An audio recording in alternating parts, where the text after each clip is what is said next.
As pessoas conhecem muito o termo síndrome do ninho vazio, que eu fiz esse vídeo na semana passada. Que é quando os filhos saem de casa e os pais ficam lá sozinhos e têm que lidar com os dilemas dessa solidão que acontece.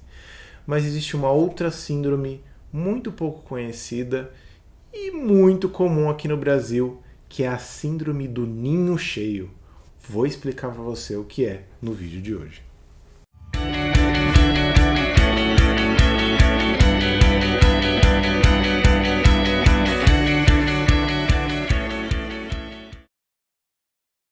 A síndrome do ninho cheio.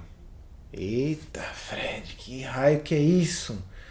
Bom, se a gente parar para pensar que a síndrome do ninho vazio é quando os filhos saem de casa e o casal fica sozinho, entre aspas, isolado, tendo que reconstruir uma vida amorosa, uma vida afetiva, uma vida social, depois da saída dos filhos de casa, o que seria a síndrome do ninho cheio?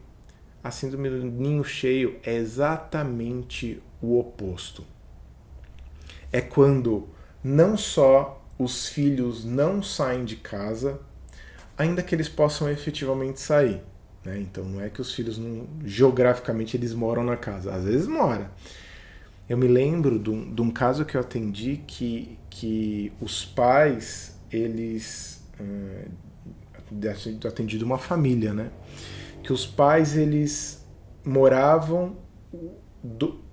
olha que coisa, eles tinham uma casa assim que era grande o suficiente, simples, mas grande o suficiente para ter o casal de pais, 2 filhos morando lá, uma que era solteira, uma que vivia com o marido dela, e logo na casa do lado o outro filho morava ali também. E todos trabalhavam na mesma empresa. Ela tinha uma empresa familiar. E a única filha que não morava ali na casa e no vizinho era uma pessoa que estava muito mal, muito em crise. E esse foi o motivo pelo qual eles procuraram a terapia familiar. Então eles queriam sair um pouco daquela vivência que eles não conseguiam entender, né? Eles sabiam que tinha uma coisa esquisita ali. E a pessoa estava mal e ela estava sempre na casa dos pais. Como ela também trabalhava na empresa, então ela sempre passava lá para tomar café antes de ir para o trabalho e depois de sair do trabalho. Então você imagina como devia estar o casamento dela supimpa, né? E essa filha que tinha o marido lá, eles tinham filhos, né? Então você imagina por que o nome se chama Síndrome do Ninho Cheio.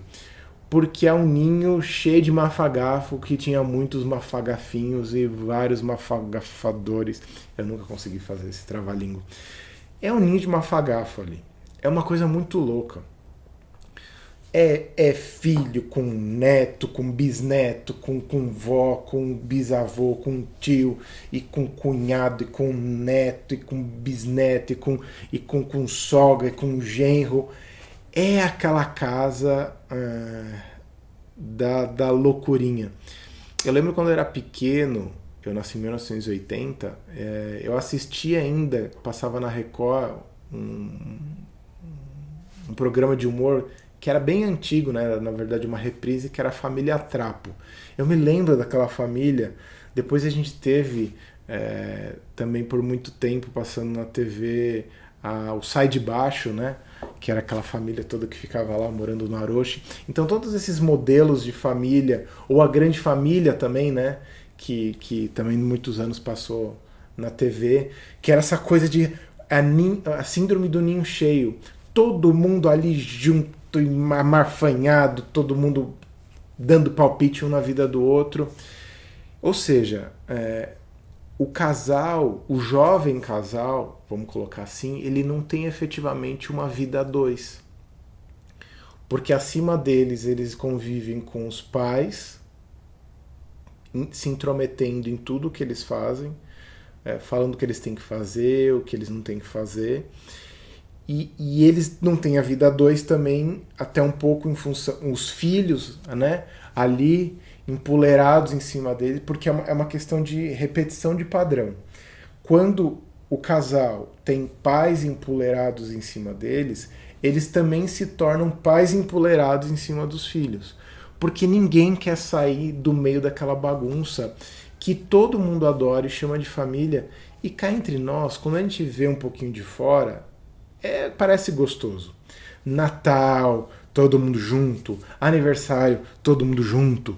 É festa todo fim de semana, porque todo mundo tem alguém fazendo aniversário, aquela coisa, todo mundo lá. Tchá, tchá, tchá. Agora, entre isso ser uma coisa gostosinha e divertida e uma guerra de ego, uma guerra de loucura assim acontecendo, é um passo assim muito muito pequeno.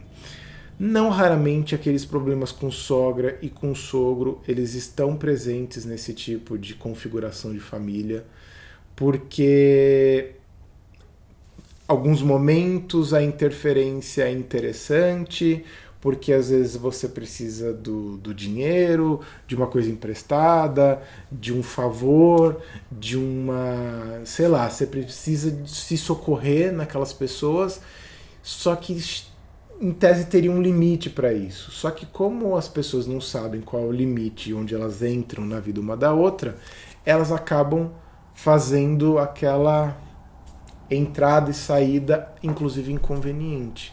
Então eles entram para dar palpite onde não foram perguntados, e aí como você tem uma dívida moral com aquela pessoa, você também não consegue dizer que ela não pode se interferir na sua vida, você sabe que você também vai precisar dela, porque a sua própria posição de infantilização, de depender dos seus pais ainda, faz com que você ache que eles têm o direito de entrar na sua vida.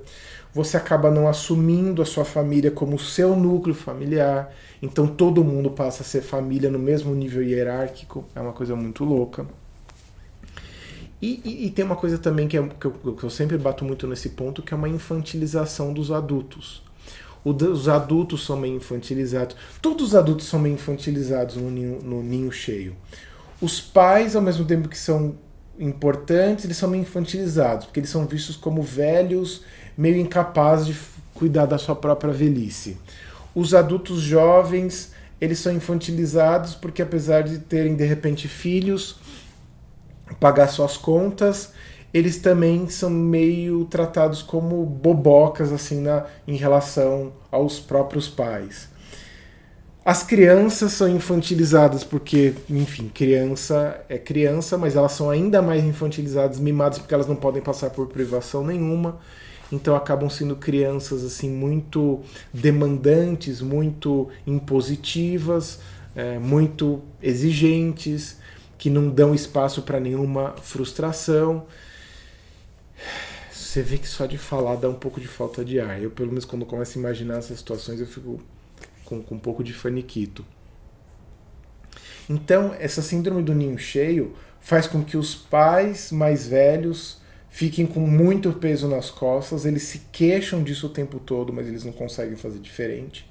Os jovens adultos também se dizem sobrecarregados pela coisa, estão sempre se queixando de um monte de coisa, então também estão sobrecarregados, então tá todo mundo sempre muito cansado, tá todo mundo sempre o tempo todo meio brigando, todo mundo meio fazendo as pazes, e é uma disputa de poder para lá e para cá. Fora essa coisa que é meio que o pesadelo de algumas pessoas, pesadelo para quem entra nessa família, né?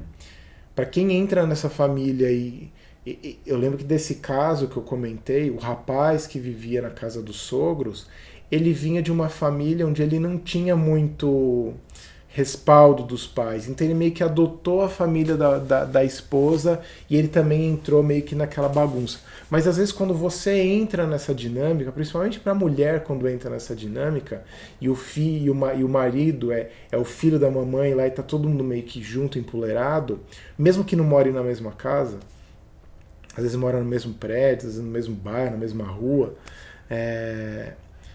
Para ela é mais difícil porque ela não consegue admitir esse grau de interferência vindo dos pais na educação dos filhos. Por quê?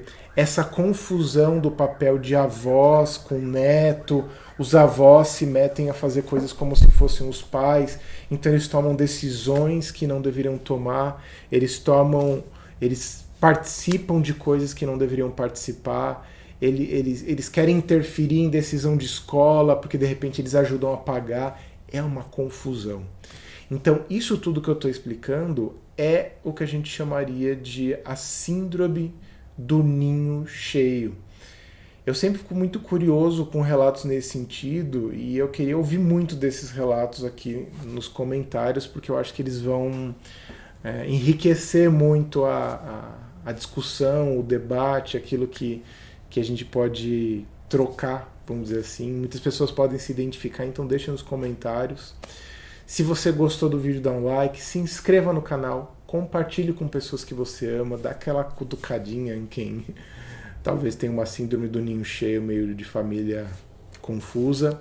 E se você quiser saber mais de comportamentos humanos, psicologia, relacionamento amoroso, tudo mais, família, dramas e de todos os jeitos, você pode entrar nos cursos online que estão todos dentro do fredflix.com.br, fredflix.com.br. Lá é uma plataforma de cursos online onde você vai ter todos os cursos disponíveis por um valor mensal bem camarada, para que você tenha acesso a conteúdos de qualidade dentro do seu bolso, que caiba no seu bolso, tá bom?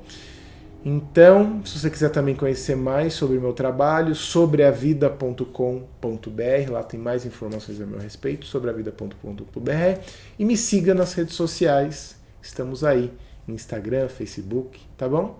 Beijo, um abraço, tchau, tchau.